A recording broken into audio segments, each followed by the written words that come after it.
Kenneth Juster, former U.S. ambassador to India. In fact, the last U.S. ambassador to India. We still don't have a new envoy since President Biden took over. Ambassador Juster, nice to see you again. I wish it was in better circumstances.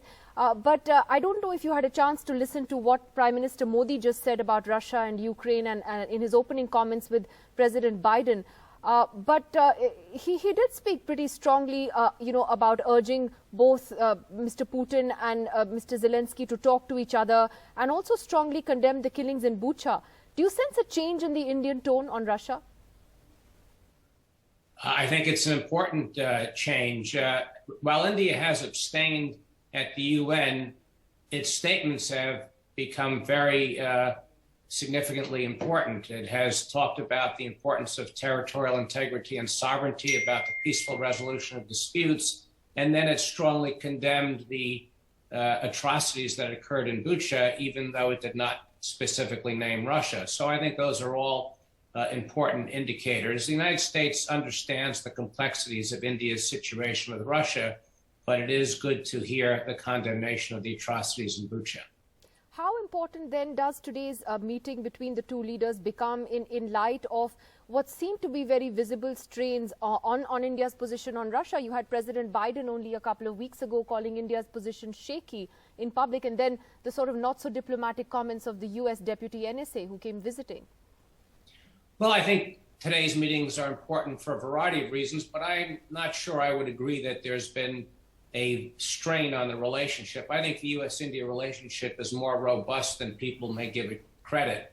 This is a relationship that has been building progressively stronger over the last 22 years through changes of administration in both countries. And we are partners. We're not allies. We have a congruence of interests, but we don't necessarily agree on everything. As I mentioned a minute ago, we understand the complexities of India's position on Russia.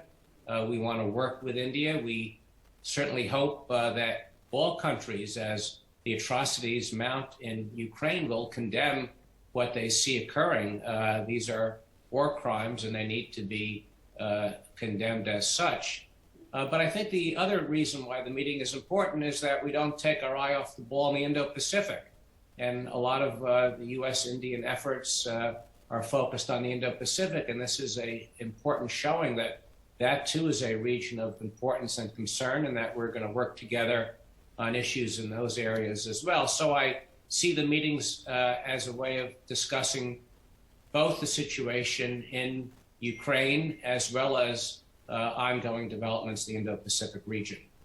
Since you did bring that up, now we've seen U.S. officials now repeatedly saying over the last few weeks that Russia is not a reliable partner for India, that Russia is not exactly coming to your defense when you have problems like that, when India has problems with, say, China. How important is that in terms of the equation between India and the U.S., the fact that China is an issue for India at the moment, and the U.S. partnership therefore becomes even more important? Well, there were a few points you had there. First, let me, again, on Russia, India has to make its own decisions on its relationship with Russia. That's something for India to consider. It has a long historical relationship. It does want to try to prevent Russia from being a partner with China in terms of some of the challenges that India faces in the Indo-Pacific region. But I also think it has to look at the current situation and realize that Russia is going to be increasingly isolated politically and economically, and as such, it's going to be very difficult for India to have the type of relationship with Russia that it may have in the past, including with the acquisition of defense equipment. China continues to be a challenge in the region in terms of its aggressive conduct. The fact that China is backing Russia will make Russia even more dependent, in my opinion, on China going forward. And this is something that India needs to keep its eye on. So the tectonic plates of stability in the region are moving, and India needs to be adept, as I know it will, and how it's going to respond to that. But I think all of it points to a further strengthening of the U.S.-India relationship, as we've seen over the last 22 years, and we have to manage that process skillfully.